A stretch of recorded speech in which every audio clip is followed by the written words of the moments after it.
Welcome to Present Parenting, where our mission is to give children the mindful care they need.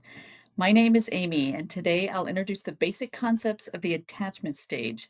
This video only gives a brief overview, so if you really want to understand present parenting, keep following me on Instagram, Facebook, or YouTube, where I will keep sharing all of my content for free.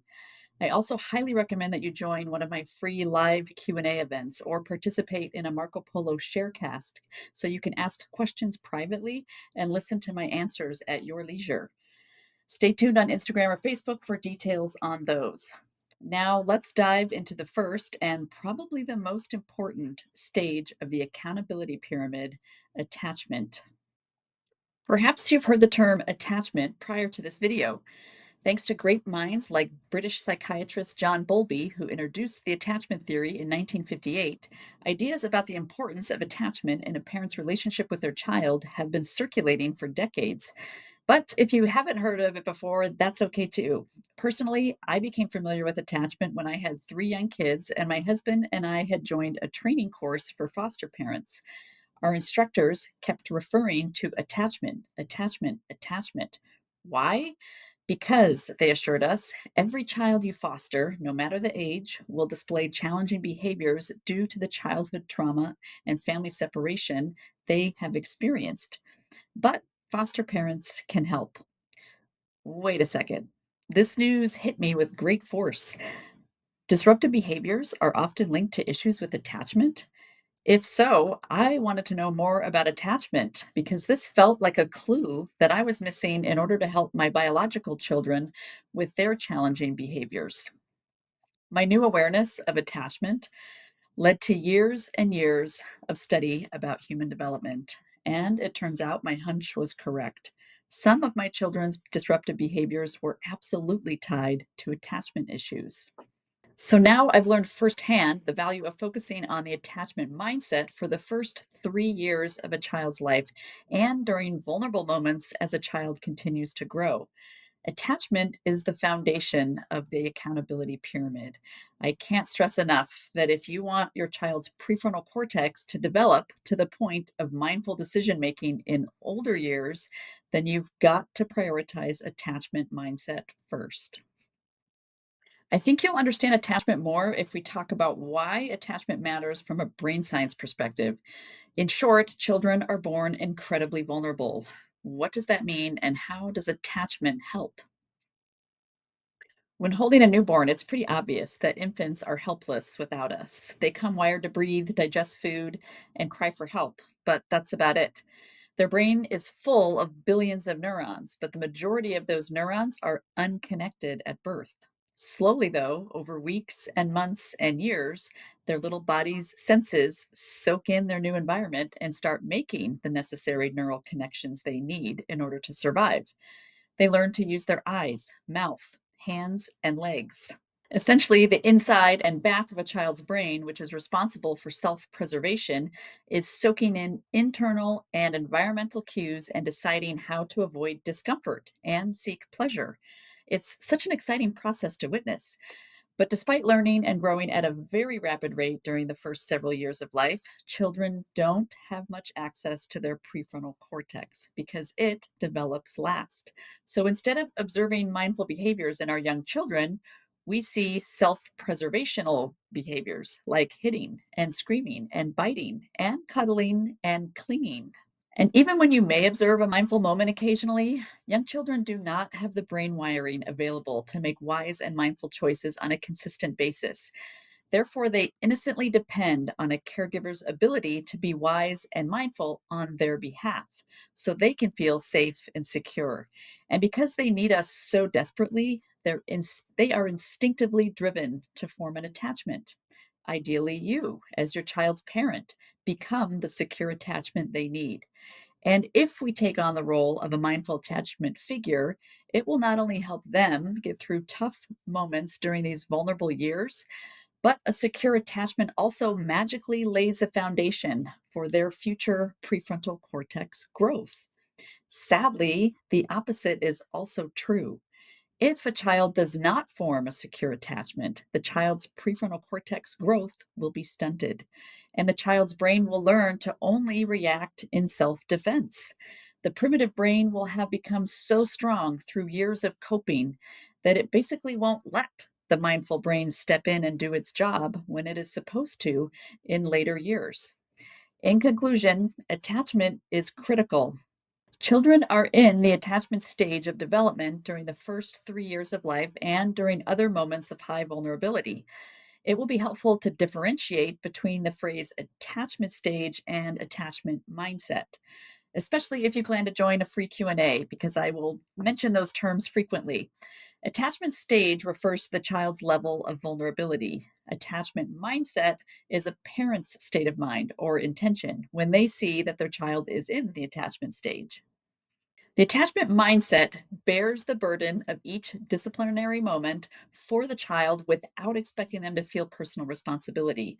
The focus is on helping them sense security, nurturing, balance, and unconditional love.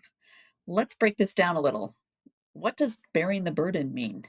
It means the caregiver is like a sponge, soaking up the tough, chaotic moments caused by the environment or by the child in a way that the child doesn't feel guilt or shame and feels safe and loved.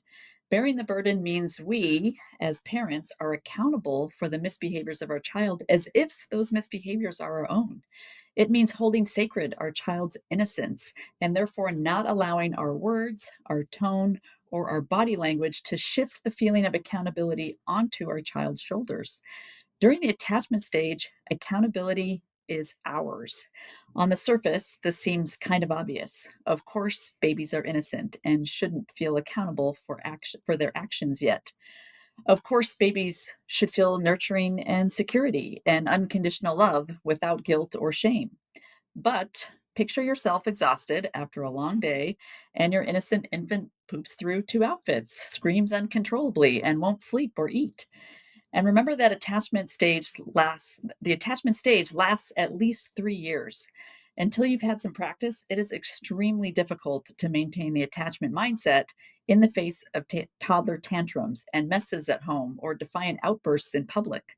But your steady and compassionate heart during those vulnerable moments is exactly what your child's heart is searching for in order to manage behaviors that they don't yet have the brain power to control themselves.